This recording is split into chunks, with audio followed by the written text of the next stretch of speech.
Et bonjour à tous, on se retrouve pour une nouvelle chronique météo et c'est déjà la troisième semaine que je fais ça et je suis très ravi de vous retrouver. Alors cette fois-ci nous allons nous pencher sur un sujet un peu plus précis et oui parce que j'ai eu beaucoup de retours la dernière fois que bien sûr j'avais fait une vidéo un peu trop généraliste et cette fois-ci je me suis dit bon on va attaquer un sujet beaucoup plus concret qui est quelles sont les prémices de la pluie, en tout cas des perturbations. Alors une prémisse tout simplement c'est les signes avant-coureurs, hein, entre guillemets, que la pluie va arriver, hein, et souvent c'est les termes météorologiques, on appelle ça un prémisse. En tout cas, nous allons parler d'abord de l'actualité. Bien sûr, je tourne cette vidéo le vendredi puisque je vais préparer un concours. Peut-être que je ferai une vidéo sur ce sujet-là.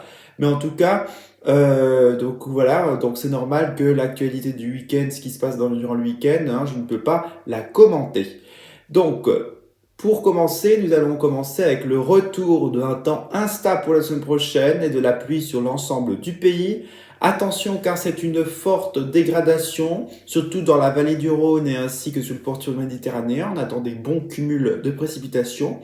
On aura aussi quelques coups de tonnerre dans un temps instable et oui sur toute la France, hein. Donc vraiment le retour de la pluie qui va faire du bien puisque je vous rappelle que nous sommes encore dans une période assez sèche. Alors, on relevait encore 2 mètres de neige, et oui, c'est un fait assez improbable du côté du sommet de la station de Val de Ski, pardon, en Espagne, en ce début de mois d'avril. Et oui, alors je vous mets bien sûr une petite photographie, bien sûr, de cet événement. Et oui, avec cet NAO négatif et ce vent d'Est, hein, ça a provoqué beaucoup plus de fraîcheur sur les Pyrénées que sur l'ensemble de la France, hein. Sur le nord, par exemple, il a fait extrêmement doux avec ce temps extrêmement sec. Alors, du côté de l'Espagne, il y a énormément de pluie. Alors qu'on relevait 2 mètres de neige, hein, l'actualité cette semaine, c'était quand même les incendies. On a eu quelques incendies, que ça soit à Paris avec, bien sûr, mais bon, rien lié, bien sûr, c'est avec, je crois, dans une déchetterie. Mais non, c'est l'incendie dans le massif de Sancy, et oui, dans le Puy-de-Dôme, avec 190 hectares qui ont brûlé, et oui, il y a 3 jours, et oui, et on a eu, bien sûr, alors c'est lié tout simplement à cette sécheresse qui rend la végétation très sèche. Alors on peut se demander si ça a été criminel ou pas, hein, ça on ne le saura jamais. Mais en tout cas, c'est un phénomène, on va dire, qui a été accentué malheureusement par la sécheresse nous connaissons actuellement, hein, qui touche essentiellement bien sûr le Benelux, hein, du côté de la Belgique, et oui, qui est l'un des territoires les plus touchés par la sécheresse qui est très sévère dans ces coins-là et oui, au niveau de la surface, bien sûr, hein. Donc, après à vous avoir bien sûr dit les actualités, nous allons parler de ce qui s'est passé, on va dire, le bilan du mois de mars au niveau mondial, qui a été le deuxième plus doux sur la planète selon le Copernicus. Et oui, alors j'ai beaucoup relayé, j'étais un peu très fâché parce que quand j'ai regardé par exemple les actualités, il y en a beaucoup qui relayaient que c'était le premier, en fait que c'était le plus doux jamais enregistré, alors que c'est faux, hein. Le Copernicus dit bien que c'est le deuxième plus doux sur la planète, hein. Et bien sûr, regardez en Europe avec comment il s'appelle? La chaîne Météo qui a publié bien sûr un peu le temps sec sur l'Europe, hein, qui a fait une sorte de moyenne de temps sec. On voit bien sûr, hein, cette anomalie assez importante, alors que du côté du sud de l'Europe, on retrouve avec des bons excédents, hein. Donc on a hâte que la pluie revienne dans le nord, car la sécheresse devient de plus en plus critique jour après jour. Et oui, hein, par exemple, chez moi, je peux voir bien sûr des craquelures, hein, au niveau du sol, hein. Donc on voit bien sûr que cette sécheresse, en fait, cette période sèche, c'est pas une sécheresse, hein, devient quand même assez intense, hein, donc courte mais intense. Voilà, donc nous allons basculer maintenant sur le sujet du jour. Quelles sont les prémices de la pluie, en tout cas des perturbations à venir? Alors moi j'en ai relevé 3 points spécifiques. Là je vous mettrai quelques photos bien sûr des nuages. Alors d'une part, vous avez une pression atmosphérique qui est faiblarde et qui commence faiblarde, donc qui soit est aux alentours de 1000 qui est soit dépressionniste, en dessous de 1015 hectopascales, 1013,25 précisément, hein, c'est la barrière entre anticyclone et dépression, mais dans les alentours de 1013, vous avez possiblement un champ mou qui peut créer des orages. Donc vraiment, à ce moment-là, vous avez justement, donc c'est pas les prémices, mais en tout cas, c'est comment on peut avoir de la pluie dans ce moment-là. Hein, et si vous êtes en dessous, vous avez possiblement de la pluie. Si vous êtes dans les alentours de 1013,25, donc 1017 par exemple, c'est un champ mou, donc possiblement des orages et tout le tralala, mais ça dépend tout à fait de la situation météo et de ce qu'il y a en fait en global.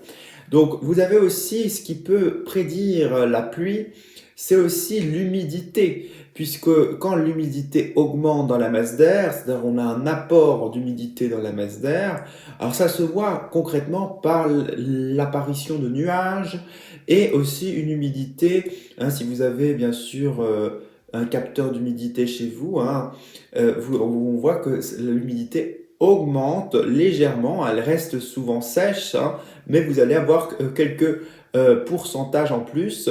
Et du coup, on voit bien sûr que ça veut dire qu'une masse d'air commence à arriver, hein, et du coup, ou que par exemple le flux d'ouest commence à faire son effet.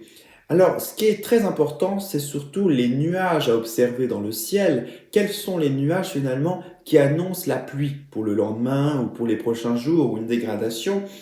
Moi, j'ai annoncé trois, on va dire, principaux nuages, les trois principaux nuages qu'on peut retrouver. C'est le cirrus. Et oui, malgré qu'on a l'impression que c'est le cirrus, c'est vraiment le nuage de beau temps par excellence. Le cirrus, c'est quand même l'annonciateur des perturbations. Alors, parce que plus vous en avez dans le ciel, plus ça crée une sorte de voile nuageux qui en fait tout simplement parce que tout d'abord quand vous avez une perturbation qui avance sur le territoire, vous allez avoir déjà les plus hautes sphères parce que le cirrus c'est quand même un nuage qui est le plus haut dans l'atmosphère, donc c'est vraiment les hautes altitudes, hein. C'est un nuage gelé et c'est souvent le premier qu'on voit avant une perturbation ou une dégradation orageuse. J'ai aussi noté l'altostratus qui lui peut même donner des nuages. Donc je vous mets la photo juste ici pour pouvoir le reconnaître. Et aussi le cirrostratus hein, qui sont en fait des...